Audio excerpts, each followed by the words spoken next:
Hola, mi nombre es Paula Ruiz y en este vídeo os voy a mostrar una explicación teórico-práctica de la asignatura de inglés de tercero de ESO. En concreto nos vamos a centrar en el pasado simple, el pasado continuo y el used to. Espero que os guste y que aprendáis mucho. Aquí vemos el índice de la presentación. Fundamentalmente vamos a exponer los usos y estructuras de los tiempos verbales de pasado que he mencionado, así como algunas expresiones y adverbios y su puesta en práctica.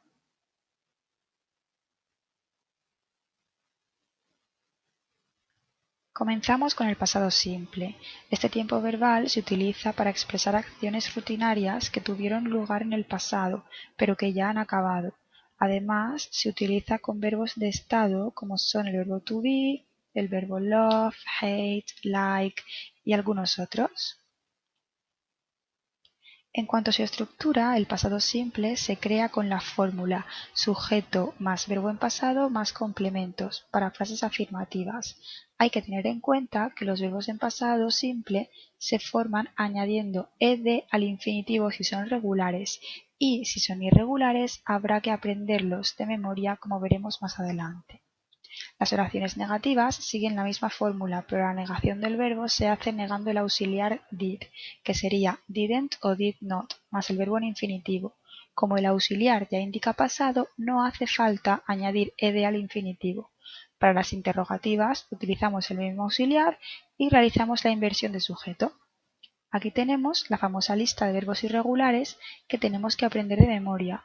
Aparecen verbos en 4 columnas que hacen referencia al infinitivo, al pasado, al participio de pasado y a su significado en español. Para pronunciar correctamente los verbos regulares es necesario saber qué patrón sigue cada verbo.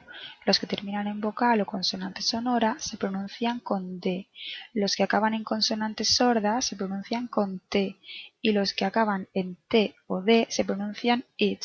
En la nube tenéis algunos verbos para practicar. A continuación vamos a explicar el pasado continuo. Este tiempo verbal se usa para oraciones de larga duración que ocurrieron en el pasado pero que no sabemos si ya han acabado o no. También se utiliza mucho en cuentos y narrativa. En la pantalla tenéis algunos ejemplos. Se forma poniendo el sujeto, el verbo y los complementos. Y para formar el verbo utilizamos was o were más el verbo pleno en gerundio, es decir, acabado en ing. Y aquí podéis ver un ejemplo. Para formar la negativa lo que hacemos es negar el auxiliar. En este caso sería wasn't o weren't. En cuanto a la interrogativa, al igual que en el pasado simple y en otros tiempos verbales que ya hemos visto, se realiza una inversión entre el sujeto y el auxiliar. Podéis verlo mucho más claro con los ejemplos. Una dificultad que muchos alumnos encuentran a la hora de utilizar el pasado continuo es que dudan si poner was o were. Con este esquema vemos claramente que was se utiliza con la tercera y la primera persona del singular, mientras que were se utiliza con las demás personas, que son you, we and they. En esta pantalla vamos a hablar de dos adverbios muy relacionados con el pasado simple y el pasado continuo, que son when y while, cuando y mientras. Las acciones de pasado continuo van introducidas por while, mientras que si tenemos una acción corta que interrumpe a la continua, esta vendrá introducida por when. A continuación vamos a realizar unas actividades para consolidar la teoría explicada hasta ahora. En esta primera actividad hay que completar las frases poniendo el verbo en pasado simple. Es una buena forma de practicar los verbos irregulares. Y aquí tenemos las soluciones de la actividad.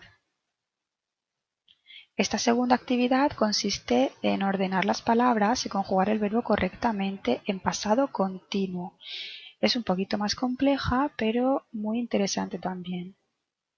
Y aquí podemos observar las soluciones. En la actividad número 3 hay que completar las oraciones con pasado simple y pasado continuo. Los adverbios when y while ayudan al alumno a elegir el tiempo verbal correcto. Y aquí también podemos ver las soluciones a la tarea. A continuación vamos a explicar el used to. Se utiliza para hablar de rutinas o acciones que se repetían en el pasado pero que ya no ocurren, y en español lo traducimos por solía.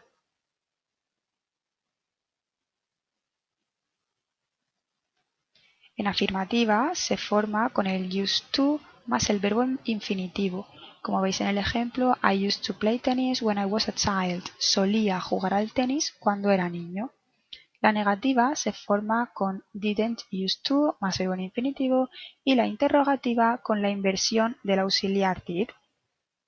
En la actividad propuesta se anima a los alumnos a que formen frases de manera oral utilizando el used to, solía. Tienen que adivinar qué solían hacer estas personas hace 3 años. Por ejemplo, he used to study, she used to play tennis, etc. Finalmente, proponemos una actividad de extensión, donde los alumnos tendrán que contestar a una serie de preguntas como las que vemos en pantalla. Son preguntas de tipo personal que ponen en práctica todos los contenidos explicados en esta presentación y además también practicarán la expresión oral. Esto es todo por mi parte, muchas gracias por vuestra atención y espero que os haya gustado mi presentación.